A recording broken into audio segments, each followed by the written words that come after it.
What is happening, all you YouTube warriors out there? Range Day Bro back at it again, and today I have a very special video for you guys going over the Dead Air Sandman-S versus the Dead Air Nomad 30. Which can is best for you and your application? Let's get into it.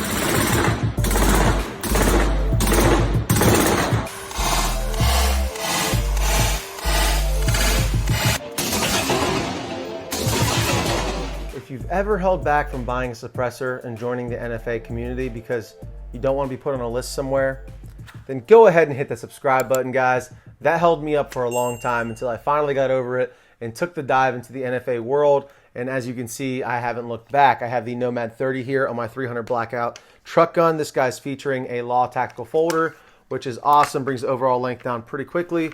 And I have my Nomad outfitted with the Dead Air Chemo Quick Detach, so I can easily and quickly attach it to the Chemo Micro Brake we have here.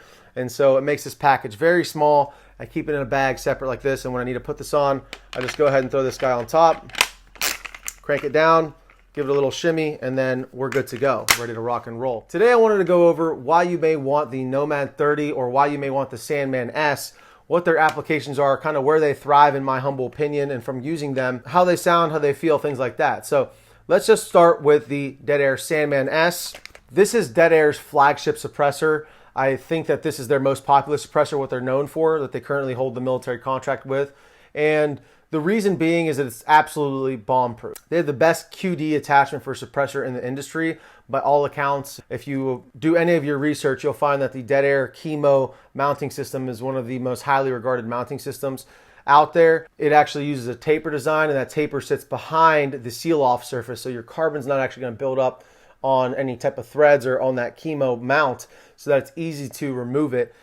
For the most part, if you're still dumping thousands of rounds without removing your can, it's going to be a little hard to get off, but for the most part, it is one of the best mounting systems on the market today.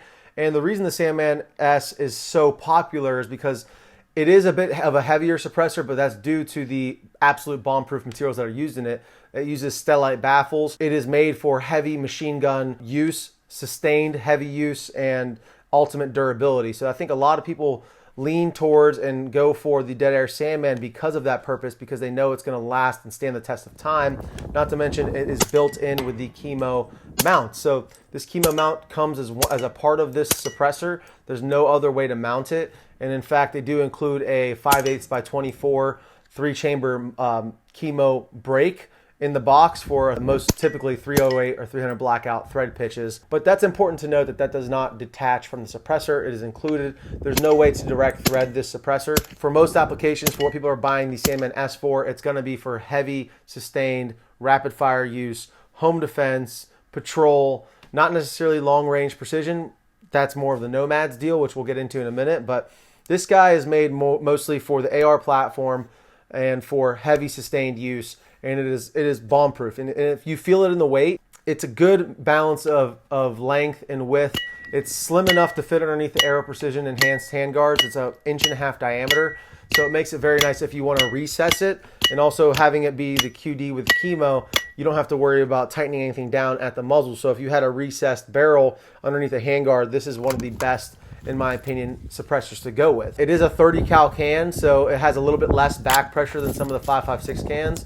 And also you can exchange the end caps, which on this guy we have the 5.56 end cap, which makes this guy just slightly a bit quieter. Honestly, I don't notice it when I'm shooting because the crack of the 5.56 breaking the sound barrier is still very potent and loud. So you don't notice that quite so much on the 5.56. However, it does have visibly less flash signature with this flash hider end cap. And it being a 5.56 flash hider end cap, obviously is capturing a little bit more of that gas from escaping, but also further reducing your flash signature at night if you're firing at night. So that's where the Sandman-S really thrives, in heavy duty use, bomb-proof scenarios where you're going to want it to run and just run flawlessly day in, day out. And it has the most heavy-duty materials that you can use in a suppressor as far as 2021 goes, as far as I know.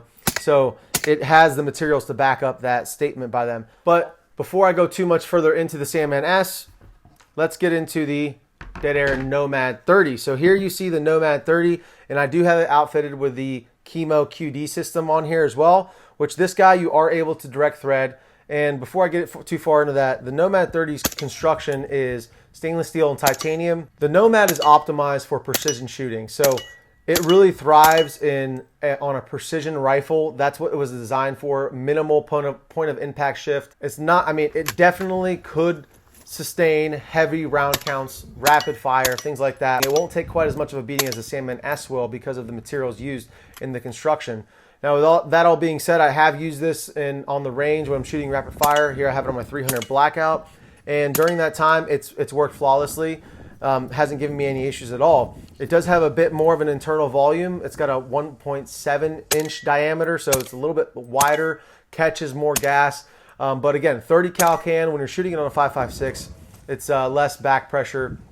And I did notice, and you can put the 5.56 flash hider end cap on here as well. They all have the same interchangeable end caps, which is really nice. But shooting this guy, suppressed subsonic 300 blackout, it is a great can. It sounds like a paintball gun, and it really does the job well. But again, it thrives in the precision rifle world. It thrives in when accuracy really matters, when that weight really matters. It's a super lightweight. Compared to the Sandman, it is quite a bit lighter. Several ounces, I believe it's 5 ounces lighter. You could feel it when you take this guy off. Even with the Chemo mount on here, it's still much lighter than the Sandman-S.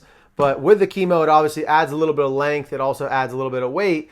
However, I do love having the Chemo mount because I could quickly and easily take this guy on and off and move it from rig to rig if I do so please. So the Nomad is a great can. Now, some people might be asking you, hey, why did you buy two 30 cal cans that essentially do the same thing? Well, it's because I wanted this Nomad for my larger bench rifles, my precision rifles, things like that it's gonna matter when I have a little bit less weight off the back end of the gun for barrel harmonics, as well as just having the option to direct thread this on a special precision rifle like a bolt action or something like that. I could direct thread this if I wanted to. But this guy is a little bit lighter, has a larger internal capacity, so when I'm doing bench shooting, I'm not doing such rapid fire drills and things like that. This is really going to thrive in that area. It's going to suppress a little bit better because of the larger internal volume, but it's also not going to mess with my accuracy too much. Not saying that the Sandman makes guns inaccurate, but that's what this was designed for, specifically for precision rifle and target shooting, things where precision really matters, not so much when you're running and gunning and running drills. So that's where this thing really thrives. So what's it like to shoot these two? If I'm being completely honest, it's very hard to tell. The only time I could really tell to my ear, since I don't have a DB reader or anything like that, is when I was shooting this 300 blackout suppressed subsonic.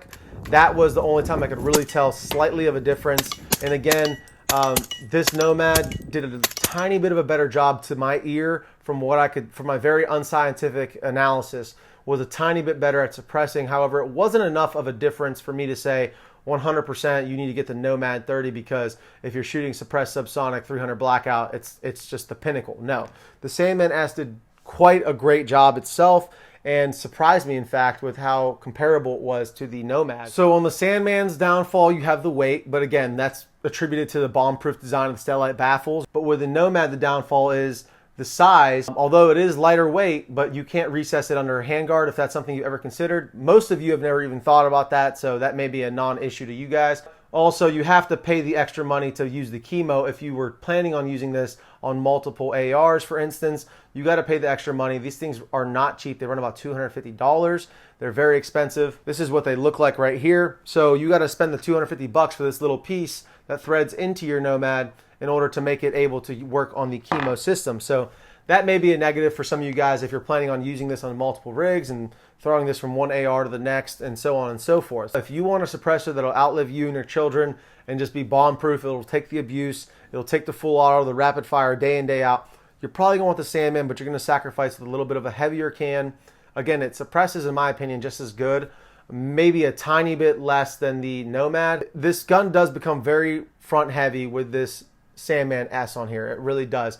I'm not going to sugarcoat it. Coming up onto the gun, finding your sights, everything's a little bit slower with the Sandman-S because of the weight. Overall, you cannot go wrong with either of these cans. I do think a lot of it is preference, depending on what you want to get out of it. And that's why I bought the Sandman-S for my 5.56 gun. So this is kind of more my dedicated 5.56 can, if that makes any sense.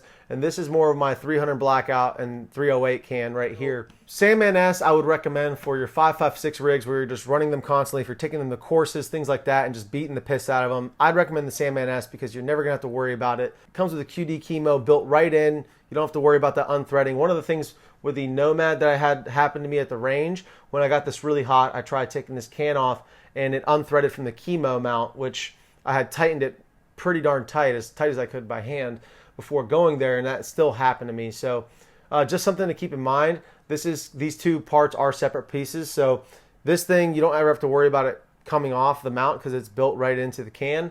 That's another thing to consider. But I'd recommend this for your 5.56 guns, especially because you can buy the 5.56 flash hider end cap, make it even a little bit quieter, and then reduce your flash signature even more. That's why this is my dedicated 5.56 can. And then I'm going to use this guy for my 30 cal cans, my 300 blackout and my 308. Whatever you end up choosing, you will not regret dealing with Dead Air. I love those guys over there. And I don't get paid by them. I just love their products. In fact, I pay them quite a bit. All right, guys. Thank you so much for stopping by the channel for today's video on the Dead Air Sandman versus the Nomad. If it's your first time here, please like, comment, and subscribe. If you're a return viewer, thank you for your loyalty, you sexy YouTube warriors. And until next time, stay safe, stay dangerous. Range Day Bro, out.